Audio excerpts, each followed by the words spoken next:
David and Emma gazed at each other across the table. The young couple were content, the meal was delicious, the candlelight was soft and the music captured the moment perfectly. David looked at Emma's beautiful smile. All the pain of his last breakup, all his doubts and fears about love melted away. His hand reached out and touched hers nervously. "I have something I want to ask you." David searched her eyes to see if she guessed what was coming. Her smile was reassuring. She squeezed his hand. "You needn't worry. Whatever it is, I'm sure I'll say yes."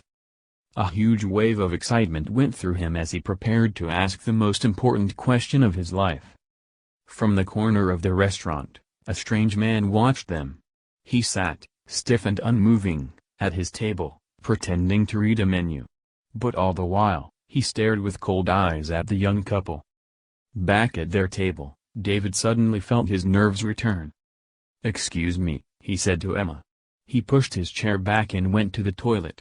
As he looked at his reflection in the mirror, he took a deep breath and told himself, "Come on, David, come on. You can do this, mate. She's crazy about you." He nodded at himself and, feeling braver, he stepped outside the bathroom. He bumped straight into the extremely tall man, who was waiting by the door. The man's eyes were cold, bright blue and his face was pale with a sharp, pointed nose and thin, pale lips. "Oh, sorry," said David. "Which one?" the man hissed. He spoke with a strange, heavy accent that David had never heard before. For a moment, David was confused until he realized what the other man meant. Oh, this one," said David, helpfully. "This is the men's toilet." David went back into the restaurant, reaching into his pocket for the small, square-shaped box. He was now filled with courage. He was going to ask her. The taxi ride home was heaven. The happy pair discussed their future life together and shared sweet words of admiration. "The night I proposed," said David. "The night I accepted," replied Emma. "Just think, a whole life together. Caring, sharing," he began. "Loving, giving."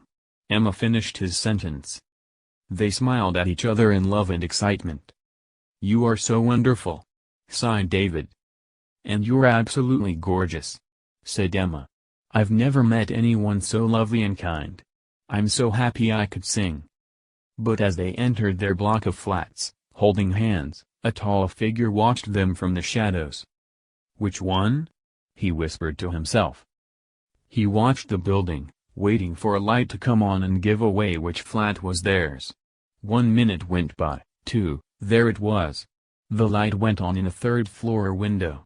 Emma was briefly visible as she closed the curtains. How often had the sharp-toothed watcher stood on corners like this observing his victims? Many corners. Many windows. A thin smile spread across his pale lips. He moved out of the shadows to the door and pressed all the doorbells. The vampire was always grateful for these modern flats. Sooner or later someone would let you in, thinking it was a pizza delivery. Silly humans. It was a kind of invitation, and that was all he needed to enter a home. As he climbed the stairs to the third floor and walked soundlessly down the hall, he could hear the young couple's laughter and conversation. As he pressed his ear against the door, he could hear their conversation. Young love made for the sweetest blood, it was so full of life and energy. "I feel as if I'm in a film," she was saying. "More like a dream," he replied. "Yes, a dream. How lucky we are. Guess who I'll be dreaming about tonight?" he teased. "Who? Who?" "Her hair smells of roses. She's like an angel." Their dream was about to become a nightmare, the vampire thought. He burst through the door and stood there with a cruel expression, showing his sharp teeth. The couple screamed and held each other in terrified silence. The vampire smelled the tension and tasted the fear. This was how he liked it. Fear made the blood even sweeter. "There's my wallet. On the table, there. Take it," said David. "Take anything you want." "Indeed, I will take anything I want," the vampire replied. Fine. We won't stop you, I promise." David cried. "You won't. I promise," replied the vampire. As the light shone on the sharp, pointed teeth, the terrible realization came to David and Emma at the same time. "Look at his teeth. Is he a vampire?" "Which one?" the vampire hissed. "It can be only one." The couple's eyes were wide open and staring. Their mouths hung open in horror. They held each other's hands and their stomachs filled with fear. "Already tonight," continued the vampire. "I have drunk from 3. One more, then I can sleep and feel young again." David felt a strong instinct as the vampire moved towards them. He stepped in front of Emma and protected his wife-to-be. Emma gratefully held onto his back. The vampire was in no rush. Who best to attack? He asked himself. Which one? "Thank you," Emma whispered to David, "for what you are doing for me." "Of course, darling. I'm here to protect you." Pride swept over him as he said the words. He could fight this vampire. All he needed was a cross, or something to stab him through the heart. He looked around for something.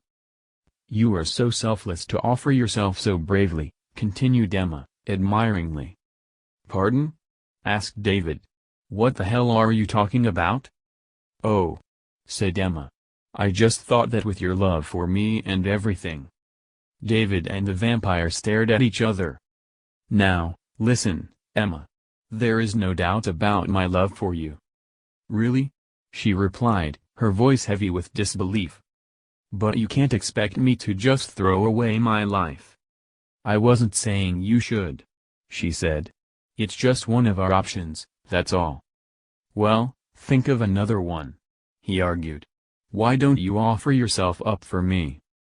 The mood in the room had certainly turned ugly. The vampire was displeased that the fear and love had turned into petty arguments. Emma was furious. "I hope you're joking. Let's see how strong your love is," he said, angrily. "What a gentleman. What a lovely woman I was planning to marry. Offering me up like a bone to a dog." "You said my hair smells of roses," she cried. All right, calm down." David was a little embarrassed to be having this argument in front of a stranger. "I'm an angel, you said," she carried on shouting. "Must. Feet," shouted the vampire furiously as he came even closer. He was determined to make a quick kill and get to bed as soon as possible, away from this terrible bear. His eyes opened wider and he showed his teeth. "Which one?" "Sir," said David, pointing at his future wife. Him, screamed Emma in rage.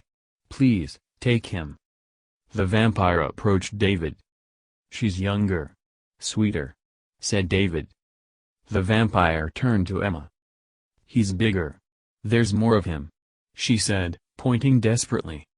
Suddenly a wave of tiredness came over the vampire.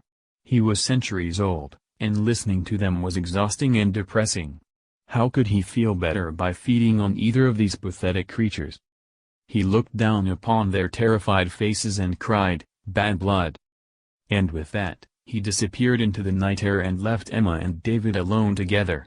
Together, as they had promised, for the rest of their lives.